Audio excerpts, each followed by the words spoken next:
गाँव में जब आदमियों की पंचायत बैठती थी तो औरत को नहीं बैठने दिया जाता था और पीछे न बोलने दिया जाता था उसे।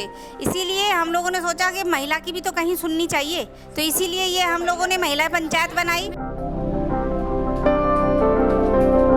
जो महिलाएं थाने तक, पुलिस तक कहीं नहीं जा पाती हैं और वो प्रॉब्लम में हैं, तो एटलीस्ट कम से कम एक औरत के सामने अपनी बातें शेयर कर सकती है। जब से मैं महिला पंचायत से जुड़ी हूँ, मुझे बोलने में एक कॉन्फिडेंस आया, हर किसी से मैं बात कर लेती हूँ। अगर कहीं कोई हिंसा हो रही है, अगर हमें मालूम होएगा यहाँ कि ये हिंसा में ये तुम्हें ये करना चाहिए, तो हम जाके बोल सकते हैं डायरेक्ट। तो ये नॉलेज मिलती है यहाँ के हमें।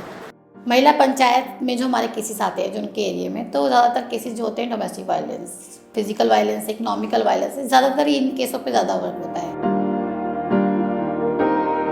मेरी शादी 19 साल की उम्र में हुई थी। वहाँ पे मसूरी में काम नहीं करते थे और पीना वीना स्टार्टिंग था इनका, पीते थे वहाँ पर। जब भी पीते थे तभी लड़ाई होती थी, वैसे नहीं होती थी।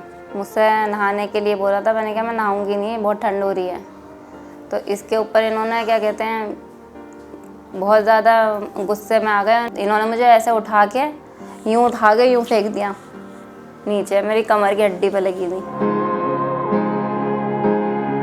सर्वाइवर ने मुझे कॉल किया, वो हमारी एक लाइवलीहुड की स्टूडेंट रह चुकी है कि मैम मुझे मेरे हस्बैंड ने बंद कर रखा है और मैं 4-5 दिन से भूखी हूँ और मेरी तबीयत बहुत ख़राब है, प्लीज़ मुझे यहाँ से निकालिए। मैंने किसी तरीके से उसकी फैमिली में इन्फॉर्म किया और उसकी मम्मी को, भाई को वहाँ भेजा कि आप प्लीज़ लड़की को वहाँ से रेस्क्यू कराइए और अपने घर लेकर आइए।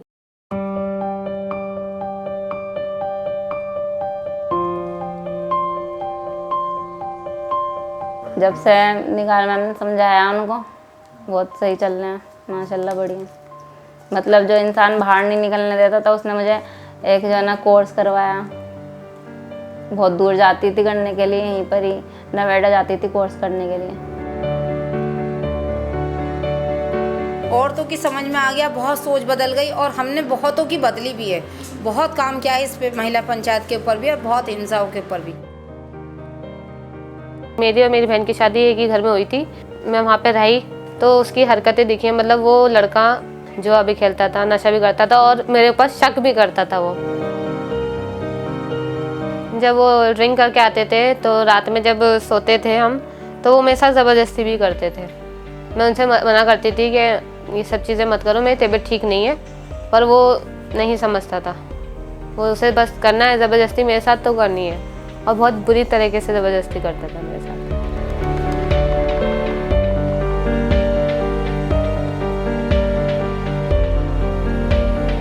मेरी मम्मी सिक्विन से जुड़ी हुई थी, महिला पंचायत से। सिक्विन महिला पंचायत वो सोचती है कि हाँ एकर है, डिवोर्स नहीं हो, एकर है, अच्छे से रहे। जैसे कहते हैं कि 1-2 चांस देने चाहिए, उसको हमने 3 चांस दिए। 3 चांस में भी वो नहीं समझा, तो उसके बाद फिर मुझे फैसला लेना पड़ा। 29 अगस्त को मैं उस जेल में से रिहा हो गई थी। अगर मेरी मम्मी का सपोर्ट नहीं रहता ना, तो आज मैं उसी घर में होती और 4-5 बच्चे होते, और जो मैं दिख रही हूँ शायद मैं दिखती भी नहीं।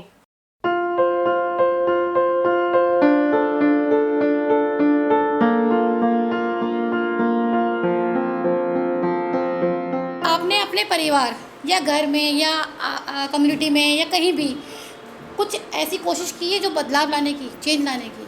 हमारे घर में बेटे भी हैं, आदमी भी हैं। अगर हर औरत अपने बेटे की और आदमी की सोच बदलेगी तो शायद इंशाल्लाह समाज बदले। मेरा मतलब ये है, जब मैं अपने घर में बदलाव लाऊंगी तो समाज में ऑटोमेटिक बदलाव आएगा। बहुत से बेटी को निकलने नहीं देते थे, घर से नहीं निकलेंगी, नहीं बेटे को कहते बेटा जाएगा, बेटी नहीं जाएगी। हम में बदलाव इतना आया उससे बाद, जब से यहाँ जुड़े हैं।